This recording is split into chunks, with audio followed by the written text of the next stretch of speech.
नमस्कार दोस्तों, स्वागत है आपका हमारे चैनल वेदामंत्रा.ai पर, जहां हम लाते हैं रोचक और सीख देने वाली कहानियां, वो भी आपकी अपनी भाषा हिंदी में। आज हम आपको सुनाने जा रहे हैं एक मजेदार और शिक्षाप्रद कहानी मूर्ख बंदर की। तो चलिए शुरू करते हैं। आज की कहानी है मूर्ख बंदर। बहुत समय पहले की बात है। कालकेय नामक राज्य में एक बुद्धिमान और न्यायप्रिय राजा शासन करता था, जिसका नाम था राजा गंगाधर। राजा के पास एक पालतू बंदर था, जिसका नाम गंगू था। गंगू दिखने में तो प्यारा था, लेकिन उसकी सबसे बड़ी कमी थी उसकी मूर्खता। वो समझदारी से नहीं, भावनाओं से काम करता था। फिर भी राजा उसे बहुत चाहता था, क्योंकि गंगू उसकी सेवा में हर समय तत्पर रहता था। एक दिन की बात है। गर्मी का मौसम था और दोपहर का समय। राजा गंगाधर ने भोजन किया और अपने शयन कक्ष में विश्राम करने चले गए।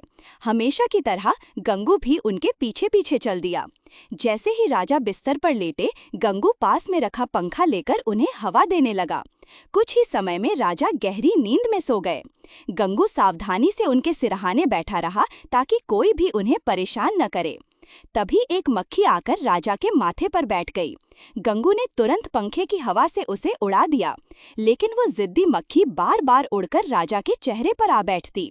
गंगू ने उसे कई बार उड़ाया, पर मक्खी हर बार लौट आती।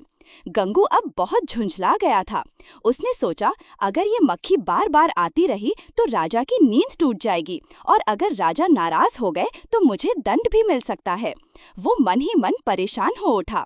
अंततः गंगू ने निश्चय कर लिया, अब तो इस मक्खी को मारना ही पड़ेगा। वो गुस्से से लाल हो गया। उसी समय मक्खी आकर राजा की नाक पर बैठ गई। गंगू ने इधर उधर देखा और पास में रखी राजा की तलवार उठाई। बिना सोचे समझे उसने मक्खी पर वार कर दिया, परंतु जैसे ही तलवार चली, मक्खी तो उड़ गई, लेकिन राजा की नाक कट गई।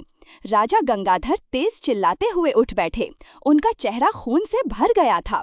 उन्होंने गंगू को देखा, जो हाथ में तलवार लिए खड़ा था, और समझ गए कि यह सब उसी की मूर्खता का परिणाम था। राजा को गहरा दुख हुआ।